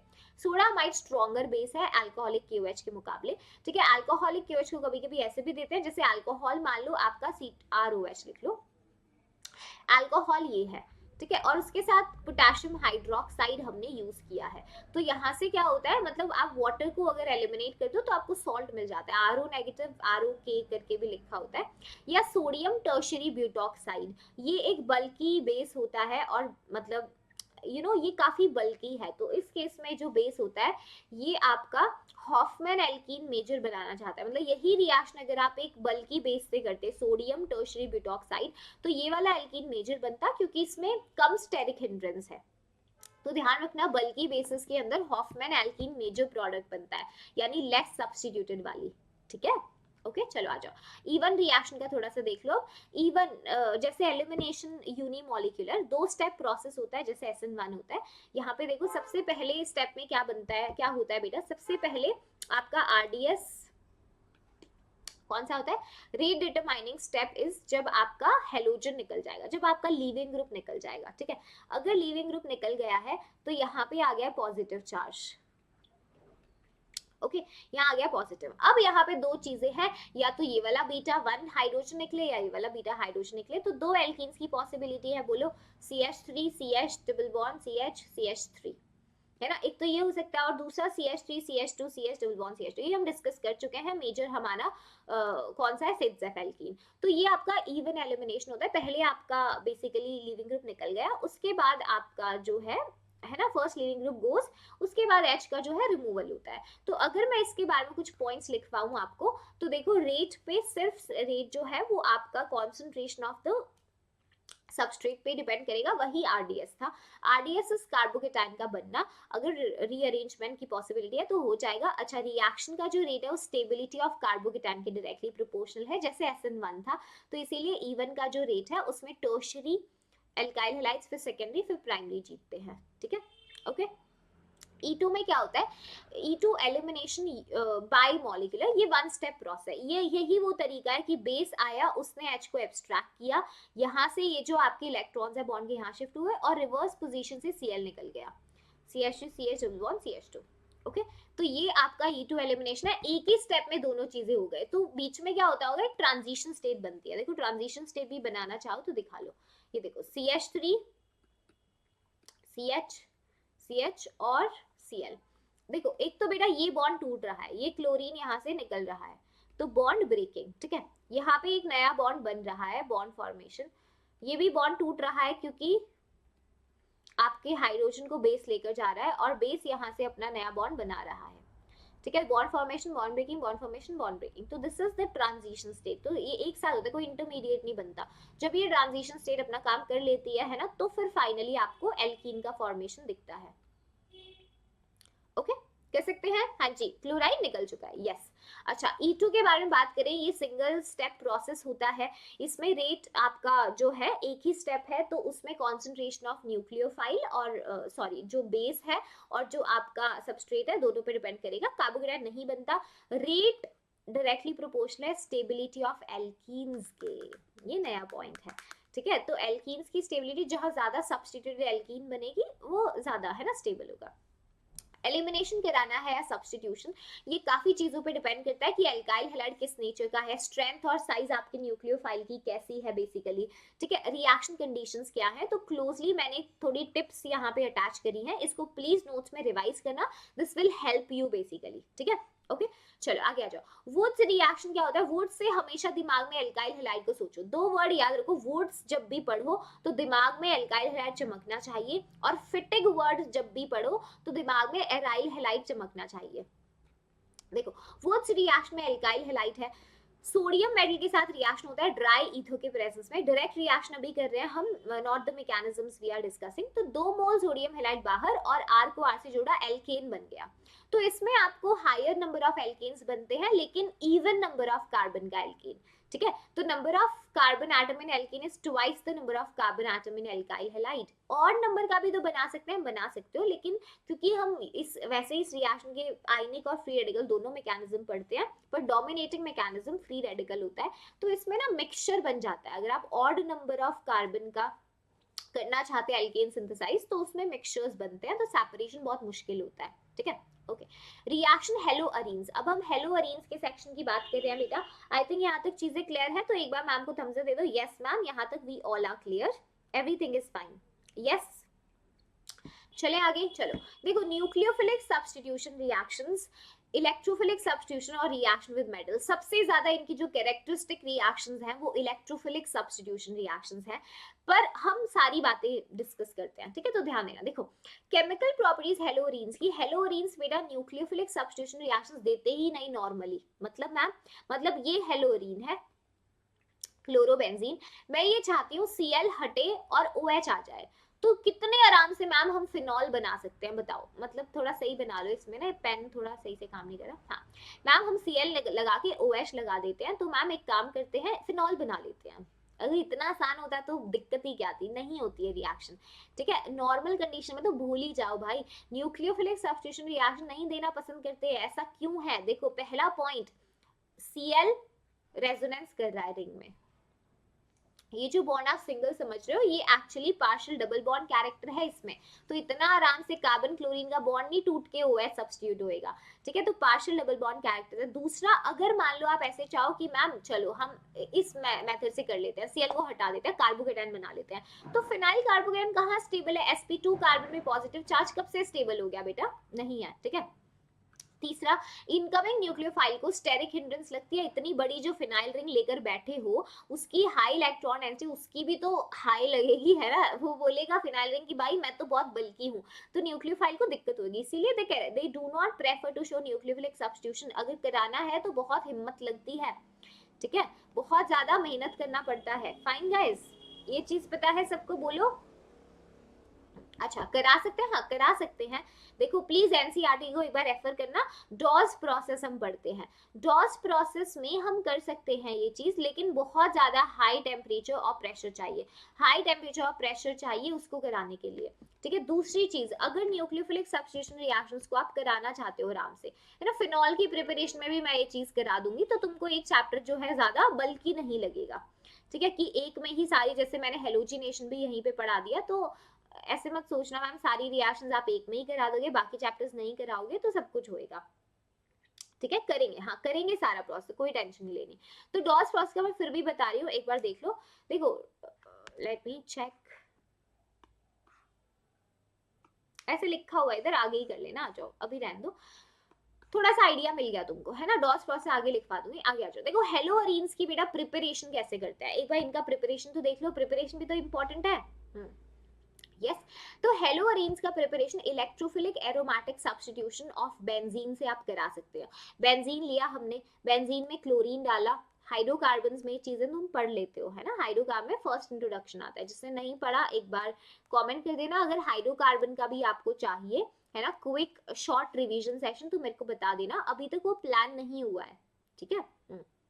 देखो बेंजीन का हम क्या कराएंगे, इलेक्ट्रोफिलिक एरोमेटिक सब्स्टिट्यूशन कराएंगे। ये क्लोरीन है, एल्यूमिनियम क्लोराइड एक ल्यूविस एसिड है, AlCl3 आएगा, ल्यूविस एसिड है, क्लोरीन को ले जाएगा, क्यों, क्लोरीन इसको लोन पेयर देगा, ठीक है। और यहाँ पे इसने क्लोरीन को छोड़ दिया एज एन इलेक्ट्रोफाइल। अब ये इलेक्ट्रोफाइल जब बेंजीन रिंग के ऊपर जाके जुड़ेगा, बेंजीन रिंग तो इलेक्ट्रॉन रिच सिस्टम है, तो यहाँ पे आपका क्लोरोबेंजीन का फॉर्मेशन होएगा। एक पल के लिए जो है एरोमेटिसिटी लूज होती है, लेकिन एरोमेटिसिटी गेन बैक हो जाती है, ठीक है। तो क्लोरोबेंजीन बन गया हमारा, ठीक है। तो पहला तरीका इलेक्ट्रोफिलिक एरोमेटिक सब्स्टिट्यूशन से बना सकते हैं। दूसरा तरीका हेलोरीन्स बनाने का एनिलीन से है, ठीक है। अरे सॉरी, देखो एनिलीन से है बेटा। एनिलीन्स में क्या होगा, अगर आपने मान लो एनिलीन है और उसका डाई एजोटाइजेशन करा दिया NaNO2 विद HCl, NaNO2 और HCl के कॉम्बो से एक्चुअली नाइट्रस एसिड ही बनता है, ठीक है। और ये जो नाइट्रस एसिड है ना, इस पे अब आपका क्या होगा, यहाँ से आपका बेंजीन डाइजोनियम सॉल्ट बन जाएगा, N2 प्लस और Cl negative. Benzene diazonium salt इतना ज्यादा अनस्टेबल नहीं होता, कुछ देर के लिए एग्जिस्ट कर सकता है 0 to 5 डिग्री सेल्सियस पे, क्योंकि इसका नाइट्रोजन और रिंग का ना कॉन्जुगेशन चल रहा है, ठीक है। तो ये ठीक ठाक टाइम के लिए लो टेम्परेचर पे स्टेबल हो जाता है। तो ये है benzene diazonium fluoride, benzene diazonium fluoride. अच्छा, तो मैम इससे आगे कैसे बनाएंगे हम हेलोएरीन्स? देखो हेलोएरीन्स बनाने के आगे कई तरीके हैं, इधर आ जाओ जरा। हम क्या कर सकते हैं, ये बेंजीन डाइजोनियम क्लोराइड जब हमारा बना है ना एरा, तो हम बेटा इसको ट्रीट करा सकते हैं जैसे क्यूप्रस क्लोराइड के साथ with acidic medium, Cu2Br2 HBr के साथ CuCN विद HCN। तो सिंपल आपको क्या करना है, इसको नोटिस करो, Cl negative, Br negative, Cn negative, तो रिंग पे आपको क्या करना है, सिंपल इनका सब्स्टिट्यूशन कर देना है, chlorobenzene, bromobenzene, cyanobenzene like that, और यहाँ से नाइट्रोजन रिलीज हो जाता है, नाइट्रोजन और HCl बाहर हो जाते हैं, ठीक है। ये रिएक्शन होती है सैंडमेयर रिएक्शन, जब कॉपर के हैलाइड्स लेते हो आप, कॉपर +1 के हैलाइड्स विद द एसिड, ठीक है। अगर मान लो सिर्फ मेटल लिया आपने, कॉपर, और साथ में एसिड लिया, कॉपर का सॉल्ट नहीं लिया, सिर्फ मेटल, ये गटमैन रिएक्शन होती है। कॉपर लिया विद HCl, तो chlorobenzene, copper with HBr, bromobenzene. अच्छा, बॉल्स रिएक्शन इंपॉर्टेंट है, HBF4 लिया स्पेशली फ्लोरोबेंजीन के लिए। तो बेसिकली डाइजोनियम क्लोराइड, जो डाइजोनियम सॉल्ट है, वो आपके इतने सारे रास्ते ओपन करता है, ठीक है, ध्यान रखना इस चीज को। ओके चलो अब इस पॉइंट को कंटिन्यू करते हैं कि न्यूक्लियोफिलिक सब्स्टिट्यूशन रिएक्शंस हेलोरीन्स फेवर्स नहीं करते हैं। मैं प्रूफ दिखाती हूँ। डॉस प्रोसेस जब आप करते हैं बेटा, डॉस प्रोसेस में हम क्लोरोबेंजीन से सीधा बनाना चाहते हैं फिनॉल। आप देखो, मैं चाहती हूँ Cl हट के OH आ जाए, तो मेरे को देखो क्या डालना पड़ेगा। पहले मैंने NaOH ऐड किया 623 केल्विन और 300 एटमॉस्फेरिक प्रेशर पे। ओके तो अब होगा क्या, यहाँ से Cl निकलेगा, सोडियम फिनॉक्साइड बन जाएगा सॉल्ट, ठीक है। तो पहले क्या बना, सोडियम फिनॉक्साइड, ठीक है, क्या बन गया यहाँ से, सोडियम फिनॉक्साइड बना, ठीक है। ओके अब देखो प्लीज, जब हम H+ आयन डालेंगे ना बेटा, तो फिनॉल बनता है। H+ आयन डालेंगे तो वी गेट फिनॉल डायरेक्टली, ठीक है। तो ये रिएक्शन कराने के लिए न्यूक्लियोफिलिक सब्स्टिट्यूशन रिएक्शन है, न्यूक्लियोफिलिक एरोमेटिक सिस्टम में करा रहे हैं। तो न्यूक्लियोफिलिक एरोमेटिक सब्स्टिट्यूशन के लिए भाई इतना टेम्परेचर प्रेशर लगता है, तो इनकी फेवरेबल रिएक्शंस नहीं है। अच्छा, एरोमेटिक न्यूक्लियोफिलिक सब्स्टिट्यूशन में जो इंटरमीडिएट बनता है वो कार्ब एनायन बनता है, ठीक है। अब कार्ब एनायन अगर बनता है तो एक बात बताओ, RDS भी कार्ब एनायन फॉर्मेशन है, और रेट ऑफ रिएक्शन इनका कैसे फिर बताओगे? रेट ऑफ रिएक्शन किसका, न्यूक्लियोफिलिक एरोमेटिक सब्स्टिट्यूशन में डायरेक्टली प्रोपोर्शनल होगा रेट इलेक्ट्रॉन विड्रॉइंग ग्रुप के। क्यों मैंने बात बताई, क्योंकि कार्ब एनायन आपका इंटरमीडिएट अगर है तो इलेक्ट्रॉन विड्रॉइंग ग्रुप्स जो है इस रिएक्शन को फेवर करेंगे, और इलेक्ट्रॉन डोनेटिंग ग्रुप इसको बिल्कुल फेवर नहीं करेंगे। तो अगर मैं आपसे क्वेश्चन पूछूं कि ये कंपाउंड्स हैं, इनमें रेट ऑफ रिएक्शन को कंपेयर कराओ, अब आप कहोगे मैम कैसे बनता है कार्ब एनायन, आप थोड़ा बता सकते हैं। देखो जैसे मान लो ये आपका हेलोअरीन था, ठीक है, ये हेलोअरीन था X। अब हमने क्या किया, एक न्यूक्लियोफाइल आता है, न्यूक्लियोफाइल इस पे आके अटैक करता है, ठीक है। अब न्यूक्लियोफाइल क्या करेगा, इस कार्बन पे, यहाँ सब्स्टिट्यूशन करना चाहता है, इस कार्बन पे आके जुड़ेगा, है ना, डेल पॉजिटिव इसी कार्बन पे कंपैरेटिवली, तो ये पाई बॉन्ड यहाँ पे शिफ्ट हो जाएगा। तो देखो जैसे पाई बॉन्ड यहाँ पे शिफ्ट हो गया, तो X न्यूक्लियोफाइल और ये नेगेटिव चार्ज, यही वो कार्बन आयन है, दिखा आपको, यस कार्बन आयन। तो कार्बन आयन बेटा डायरेक्टली प्रोपोर्शनल होगा इलेक्ट्रॉन विड्रॉइंग ग्रुप्स के, है ना। तो अगर मान लो मैं इधर आपसे कंपेयर करूं कि रेट ऑफ रिएक्शन कहाँ ज्यादा है, तो माइनस आई इफेक्ट देख लो किसका ज्यादा है। माइनस आई इफेक्ट सबसे ज्यादा फ्लोरीन का है, फिर क्लोरीन, फिर ब्रोमीन और फिर आयोडीन। तो अगर rate of reaction nucleophilic aromatic substitution का पूछे तो क्लोरोबेंजीन, फ्लोरोबेंजीन है तो उसका सबसे ज्यादा ब्रोमो और फिर आयोडोबेंजीन। ये चीज क्लियर है?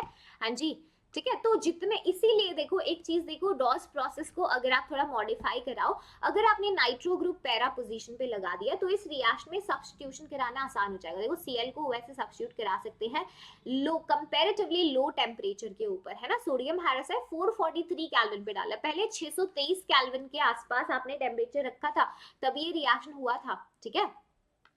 देखो इलेक्ट्रॉन विड्रॉइंग ग्रुप लगा के कुछ हो, ये 623 केल्विन था, इलेक्ट्रॉन विड्रॉइंग से टेम्परेचर कम। अब मान लो अगर मैंने दो इलेक्ट्रॉन विड्रॉइंग लगाए तो 368 केल्विन पे रिएक्शन हो गया, ठीक है।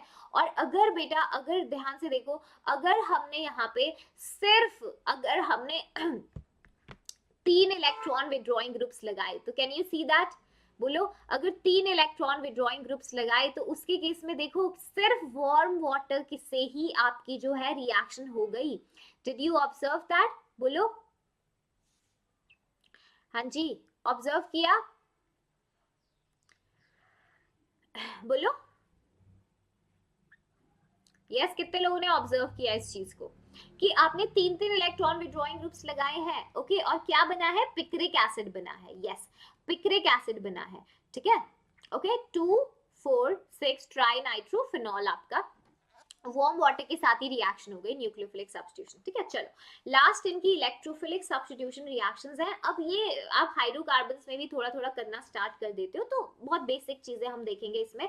हेलोअरीन्स में भी हम इलेक्ट्रोफिलिक सब्स्टिट्यूशन कहते हैं halogenation, nitration, sulphonation, Friedel Crafts reaction. तो हेलोजिनेशन ये इनकी कैरेक्टरिस्टिक रिएक्शंस हैं, ठीक है, इनकी कैरेक्टरिस्टिक रिएक्शंस हैं।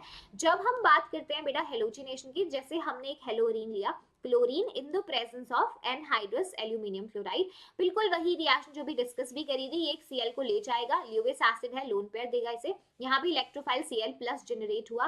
अब वो Cl+ रिंग पे पैरा और ऑर्थो पे अटैक करेगा, क्यों?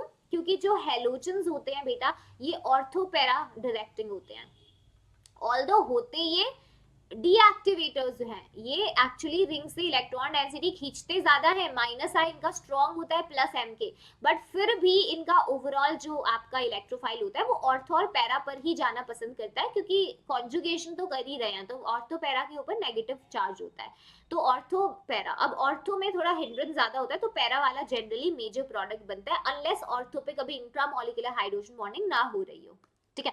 ऐसे देखो नाइट्रेशन, नाइट्रेशन में जो हमारा इलेक्ट्रोफाइल जनरेट होता है NO2+ होता है, ऑर्थो और पैरा पे अटैक करता है, पैरा मेजर। अच्छा, इसमें एक चीज ध्यान रखना, नाइट्रिक एसिड बेस का काम करता है नाइट्रेशन में, और कॉन्सेंट्रेट सल्फ्यूरिक एसिड का काम करता है। अगर आप मैकेनिज्म देखोगे तो H+ donate concentrate sulphuric acid करता है, H+ को एक्सेप्ट नाइट्रिक एसिड करता है। तो नाइट्रिक ये इस साल पूछा हुआ भी सवाल है, तो यू शुड नो दिस, ठीक है। अच्छा, जब हम सल्फोनेशन करते हैं, सल्फोनेशन में कभी कभी ओलियम भी करके दे देते हैं, या H2SO7 भी लिख के दे देते हैं, कॉन्सेंट्रेट सल्फ्यूरिक एसिड भी दे देते हैं, तो आप समझ जाना सल्फोनेशन है। इसमें जो इलेक्ट्रोफाइल होता है वो न्यूट्रल होता है, सल्फर ट्राइऑक्साइड, लेकिन जब रिंग पे जुड़ता है तो सल्फोनिक एसिड के रूप में जुड़ता है, SO3H के रूप में जुड़ता है, ठीक है, इसको ध्यान रखना, पैरा वाला मेजर। फ्रिडल क्राफ्ट एल्काइलेशन में वही आपने एक एल्काइल हैलाइड लिया in the presence of a Lewis acid, तो यहाँ से Cl गया, ठीक है। और यहाँ से बेटा जब भी आपने ऐसा देखो एल्काइल हैलाइड लिया है, यहाँ पे कभी भी कार्बोकेटायन नहीं बनेगा। अगर अनस्टेबल कार्बोकेटायन बनता है ना तो वो होता नहीं है इस एल्काइलेशन के मैकेनिज्म में, तो ये एक ही स्टेप में रिएक्शन होता है, एक साथ ये रिंग के ऊपर जुड़ता है और यहाँ से Cl निकल जाता है, लाइक दैट, ठीक है, इस तरीके से रिएक्शन वन स्टेप में। हाँ, अगर मान लो ऐसा है, देखो प्लीज ध्यान देना, अगर मान लो हमने क्लोरोबेंजीन लिया और हमारा एल्काइल हैलाइड ये है, तो बताना फाइनल प्रोडक्ट क्या होएगा, बोलो। देखो देख के क्या लगता है कि फाइनल प्रोडक्ट मैम ऐसा होगा, Cl ये तो निकल गया, तो 1 2 ऐसे ये प्रोडक्ट हो जाएगा मैम, नहीं, बट अगर यहाँ से Cl निकलेगा ना तो कार्बोकेटायन बनता है ये वाला, देखो प्राइमरी, और ये प्राइमरी कार्बोकेटायन रीअरेंज करता है सेकेंडरी के अंदर, तो ये रिंग पे फिर ऐसे जाके जुड़ता है, देख रहे हो, Cl और पैरा पोजीशन पे लाइक दिस, तो इस चीज को थोड़ा ध्यान रखना। हाँ, अगर अनस्टेबल कार्बोकेटायन है तो फिर ये नहीं होता, ठीक है। अच्छा, रिएक्शन विद मेटल्स देखो, वुड्स रिएक्शन मैंने बताया था, वुड से एल्काइल हैलाइड को याद रखना है। वुड्स फिटिक रिएक्शन, वुड से एक एल्काइल हैलाइड याद आएगा आरएक्स, फिटिक से एक एराइल हैलाइड याद आएगा। तो वुड्स फिटिक रिएक्शन में एक एल्काइल और aryl halide sodium dry ether से लेते हैं, वही 2 मोल NaX आपने बाहर कर दिया, इस फिनाइल रिंग को R से जोड़ के आपने अपना हेलोरीन, मतलब आप इनकी रिएक्शन बना सकते हैं, ठीक है, नॉट हेलोरीन सॉरी, तो आप अपने बना सकते हैं, ठीक है। चलो इसके बाद देखो नेक्स्ट फिटिक रिएक्शन, बेटा फिटिक रिएक्शन से बाइफिनाइल्स बना सकते हो, तो फिटिक वर्ड से दोनों ही एराइल हैलाइड है, 2 मोल NaX बाहर कर दो, बाइफिनाइल्स बना लो, ठीक है। तो ये हमने जो है मेन चीजें चैप्टर की थोड़ी रिवाइज करी है in the shortest possible time. तो आई थिंक ये सेशन काफी हेल्पफुल रहा होगा। अगर बहुत डिटेल में पढ़ना चाहते हो तो आप लोग HP गुरुकुल को ज्वाइन कर सकते हो, जो काफी आपको जेई और उसके बियॉन्ड एग्जाम में हेल्प करेगा, ठीक है। That is it for today's class. Thank you so much session join करने के लिए, और कॉमेंट सेक्शन में जरूर बताना अगर आप हाइड्रोकार्बन भी चाहते हो तो मैं वो करा दूंगी, so let me know that. Okay, thank you so much guys, bye, see you.